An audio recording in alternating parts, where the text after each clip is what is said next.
नमस्कार दोस्तों, आप देख रहे हैं डिस्कवर इंडिया इनसाइट्स, भारत की अनकही कहानियों का खजाना। क्या आपने कभी ऐसा मंदिर सुना है जहां जाने के लिए आपको 41 दिनों तक कठिन तपस्या करनी पड़ती है? एक ऐसा मंदिर जहां प्रवेश से पहले भक्तों को अपनी सांसारिक इच्छाओं का त्याग करना होता है।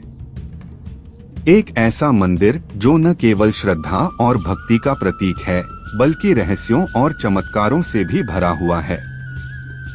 आज हम आपको ले चलेंगे भारत के केरल राज्य में स्थित एक ऐसे मंदिर की ओर जो लाखों श्रद्धालुओं की आस्था का केंद्र है, सबरीमाला मंदिर। यह मंदिर भगवान अयप्पा को समर्पित है, जिन्हें भगवान शिव और भगवान विष्णु के मोहिनी रूप के मिलन से उत्पन्न दिव्य संतान माना जाता है। लेकिन यह कैसे संभव हुआ? इसके पीछे की पूरी कहानी क्या है? और क्यों इस मंदिर में महिलाओं का प्रवेश वर्जित है? इस वीडियो में हम आपको उन रहस्यों से अवगत कराएंगे जिन्हें सुनकर आप चकित रह जाएंगे। तो चलिए इस अद्भुत यात्रा की शुरुआत करते हैं और जानते हैं सबरीमाला मंदिर के गूढ़ रहस्यों को। भगवान अयप्पा का जन्म और उनका दिव्य उद्देश्य। सबरीमाला मंदिर की पौराणिक कथा असुर महिषासुर के अत्याचारों से शुरू होती है। उसने कठोर तपस्या कर ब्रह्मा से वरदान प्राप्त किया कि उसकी मृत्यु केवल एक स्त्री के हाथों ही होगी। देवी दुर्गा ने महिषासुर का वध किया, लेकिन उसकी बहन महिषी ने अपने भाई की मौत का प्रतिशोध लेने का प्रण लिया। महिषी ने कठोर तपस्या कर भगवान ब्रह्मा से यह वरदान प्राप्त किया था कि उसका वध केवल शिव और विष्णु के मिलन से उत्पन्न संतान ही कर सकता है। यह असंभव प्रतीत होता था, क्योंकि शिव और विष्णु दोनों ही पुरुष थे। लेकिन जब राक्षस भस्मासुर ने भगवान शिव को ही मारने का प्रयास किया, तब भगवान विष्णु ने मोहिनी रूप धारण किया और भस्मासुर को अपनी ही चाल में उलझाकर नष्ट कर दिया। भगवान शिव जब मोहिनी रूप में भगवान विष्णु के सम्मुख आए तो उनकी मोहक छवि से प्रभावित हो गए और उनके मिलन से एक दिव्य बालक का जन्म हुआ, जिसे हरिहरन कहा गया। यही बालक आगे चलकर भगवान अयप्पा के रूप में प्रसिद्ध हुआ। अयप्पा केवल एक दिव्य बालक नहीं थे, बल्कि उन्हें विशेष उद्देश्य से इस धरती पर भेजा गया था। उन्हें एक ऐसे योद्धा के रूप में तैयार किया जाना था जो धर्म की रक्षा कर सके और महिषी जैसी शक्तिशाली राक्षसी का अंत कर सके। राजा राजशेखर और अयप्पा की दिव्यता। केरल के पंडालम राज्य के राजा राजशेखर और रानी को कोई संतान नहीं थी। वे बहुत धार्मिक प्रवृत्ति के थे और संतान प्राप्ति के लिए उन्होंने वर्षों तक पूजा और यज्ञ किए। एक दिन जब राजा जंगल में शिकार के लिए गए हुए थे, तब उन्होंने पंपा नदी के किनारे एक चमकती हुई टोकरी देखी। जब उन्होंने टोकरी के अंदर झांका तो उसमें एक दिव्य तेजस्वी बालक था। इसी दौरान एक महात्मा प्रकट हुए और राजा से कहा, महाराज, यह कोई साधारण बालक नहीं है। यह स्वयं देवताओं द्वारा भेजा गया है और जब यह 12 वर्ष का होगा तब इसके जन्म का रहस्य उजागर होगा। इसे आप अपने पुत्र के रूप में पालें और जब समय आए तो इसे अपना असली उद्देश्य पूरा करने दें। राजा और रानी ने इस बालक को मणिकांतन नाम दिया और उसे बड़े लाड़ प्यार से पाला। जब मणिकांतन बड़ा हुआ तो उसने वेदों, शास्त्रों और युद्ध कला में निपुणता प्राप्त कर ली। वह एक साधारण बालक से कहीं अधिक था। उसकी बुद्धिमत्ता, बल और दिव्यता किसी भी आम मनुष्य से परे थी।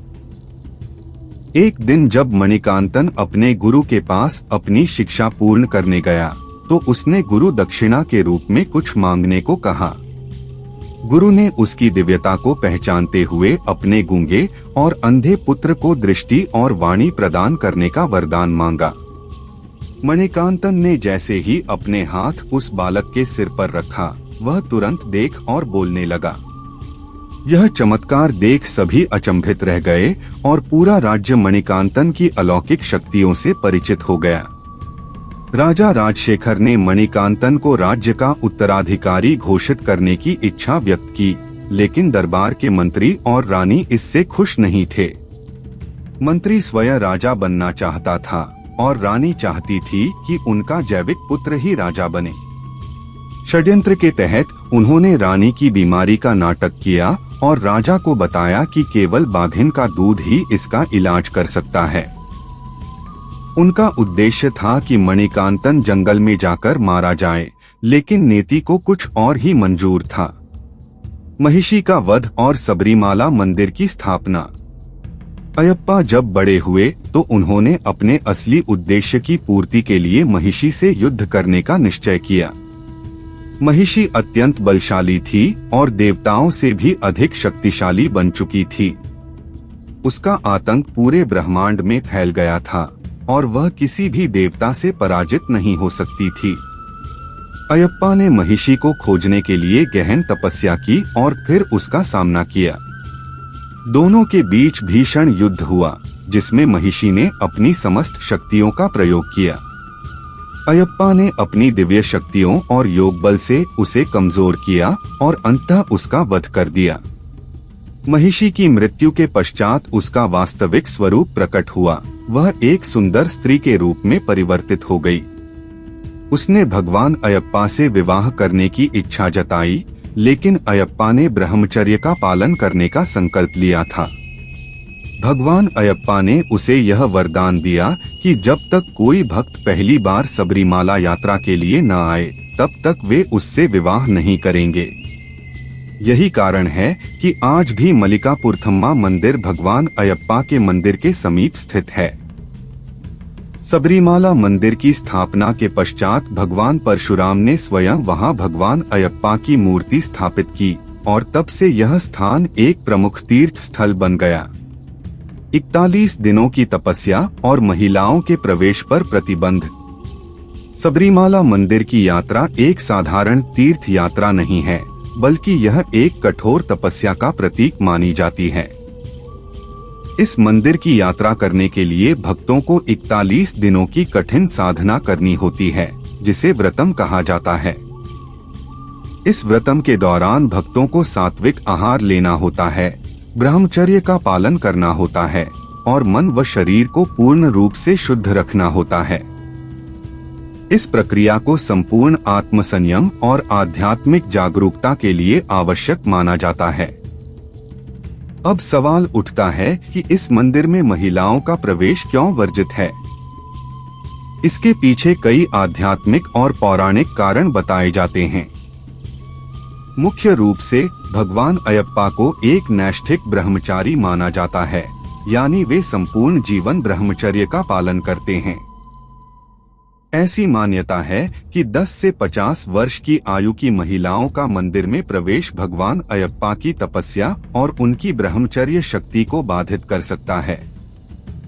इसके अलावा यह भी माना जाता है कि यदि किसी वर्ष कोई नया भक्त, जिसे कन्नी स्वामी कहा जाता है, यात्रा पर नहीं जाता, तो भगवान अयप्पा मल्लिकापुरथम्मा से विवाह कर लेंगे। इसी कारण से यह परंपरा सदियों से चली आ रही है। सबरीमाला यात्रा और मकरविलक्कू उत्सव। हर साल लाखों श्रद्धालु कठिन यात्रा कर भगवान अयप्पा के दर्शन के लिए सबरीमाला आते हैं। इस यात्रा के दौरान भक्तों को एक महत्वपूर्ण स्थान पर रुकना पड़ता है, वावर मस्जिद। यह मस्जिद एक सूफी संत वावर को समर्पित है, जो भगवान अयप्पा के परम भक्त माने जाते हैं। यहाँ रुककर भक्त प्रार्थना करते हैं और फिर आगे बढ़ते हैं।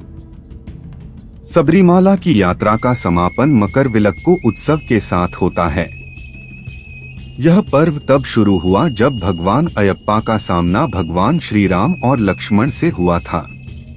यह मकर संक्रांति के दिन मनाया जाता है, जब भक्त पहाड़ों पर दिव्य ज्योति के दर्शन करते हैं। कहा जाता है कि यह प्रकाश स्वयं भगवान अयप्पा की उपस्थिति का प्रतीक होता है। सबरीमाला मंदिर का रहस्य और आध्यात्मिक संदेश। सबरीमाला केवल एक मंदिर नहीं, बल्कि एक आध्यात्मिक यात्रा है, जो श्रद्धा, धैर्य और भक्ति का प्रतीक है। यह स्थान न केवल भगवान अयप्पा के चमत्कारों का साक्षी है, बल्कि हिंदू धर्म की समरसता और सभी धर्मों के प्रति सम्मान का भी प्रतीक है। इस मंदिर से जुड़े रहस्य और इसकी आस्था की कहानियां इसे दुनिया के सबसे अद्भुत तीर्थ स्थलों में से एक बनाती हैं। अगली बार जब आप इस मंदिर की यात्रा करें तो इसके पीछे की अद्भुत कथाओं को याद करें और भगवान अयप्पा की कृपा प्राप्त करें। सबरीमाला मंदिर केवल एक धार्मिक स्थल नहीं है, बल्कि यह भक्ति, तपस्या और आत्मसंयम की एक अद्वितीय परंपरा है। यह स्थान हमें सिखाता है कि सच्ची भक्ति केवल पूजा पाठ से नहीं, बल्कि स्वयं पर नियंत्रण, अनुशासन और शुद्ध आचरण से प्राप्त होती है। 41 दिनों की कठोर साधना हमें यह एहसास कराती है कि आत्मसंयम और श्रद्धा से ही सच्चे ईश्वर दर्शन संभव हैं। यह मंदिर हमें धर्म, आस्था और एकता का संदेश देता है। यहाँ हिंदू, मुस्लिम, ईसाई सभी धर्मों के लोग श्रद्धा और प्रेम के साथ भगवान अयप्पा की पूजा करने आते हैं। वावर मस्जिद की परिक्रमा और हर जाति धर्म के भक्तों का स्वागत यही दर्शाता है कि सच्ची भक्ति किसी एक मत या विचारधारा तक सीमित नहीं होती। अगर आपको यह वीडियो पसंद आया हो तो डिस्कवर इंडिया इनसाइट्स को सब्सक्राइब करें और हमें कमेंट में बताएं कि अगला वीडियो आप किस विषय पर देखना चाहते हैं। आपका समय देने के लिए धन्यवाद। मिलते हैं एक और नई रहस्यमयी यात्रा में। हरि हरि।